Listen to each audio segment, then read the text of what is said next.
Bonjour tout le monde. Voilà, comme je vous avais dit, je vais vous montrer donc les papiers que j'ai commandés sur la boutique Brico Scrap. Je suis vraiment super contente. La livraison pour la Belgique, mondial relais, 5 jours. J'ai commandé le vendredi, reçu le mercredi, donc ça reste tout à fait raisonnable. Je n'en attendais pas moins.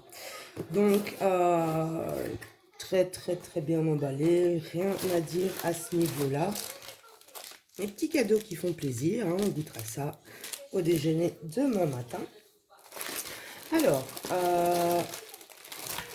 j'ai pris, bon, dans l'empressement, je n'ai pas vu que j'en avais commandé deux, mais bon, c'est pas grave.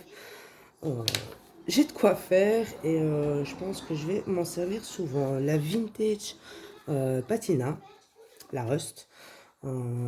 J'y ai fait ma bouteille altérée avec. J'adore. Il me tarde d'avoir d'autres couleurs. En plus, c'est les soldes, donc profitez-en.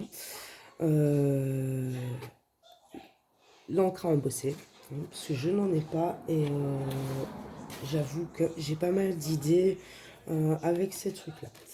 Donc j'ai pris ça.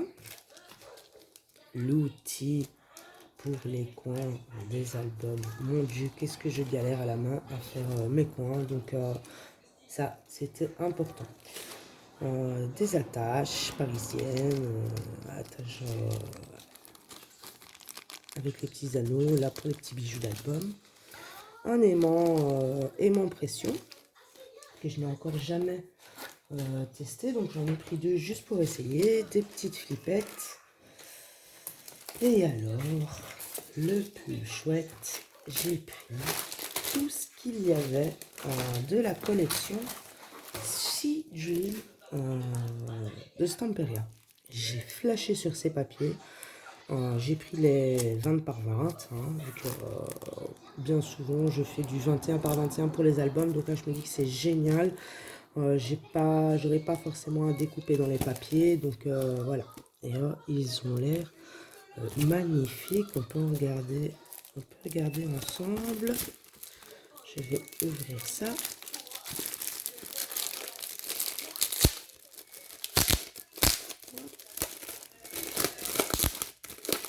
Désolée pour le bruit.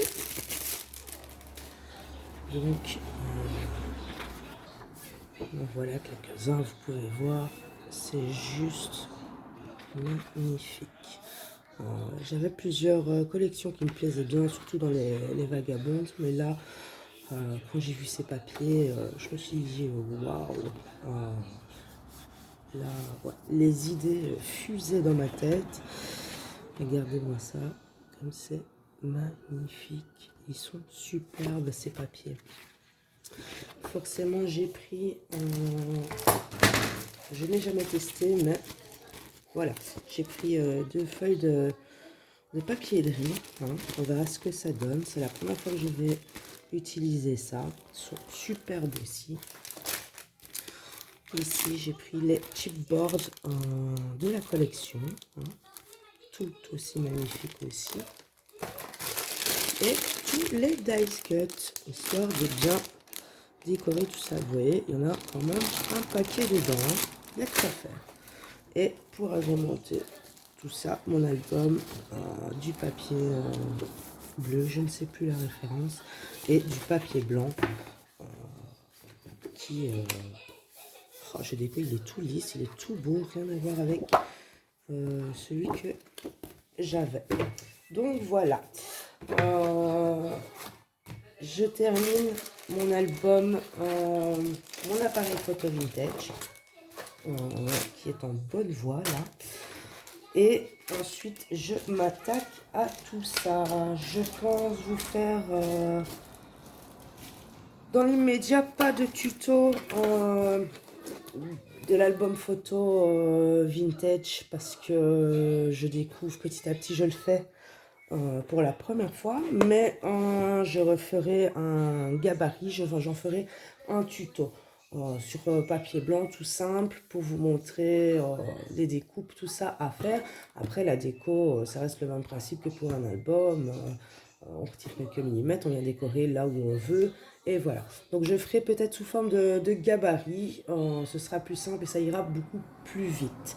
Je pense aussi, si j'en ai le temps, vous le faire en PDF. Parfois, certains ont bien plus facile avec les infos écrites que les infos en vidéo. Donc voilà, Brico and Scrap, n'hésitez pas, moi j'en suis ravie. Je vous dis à bientôt pour d'autres vidéos.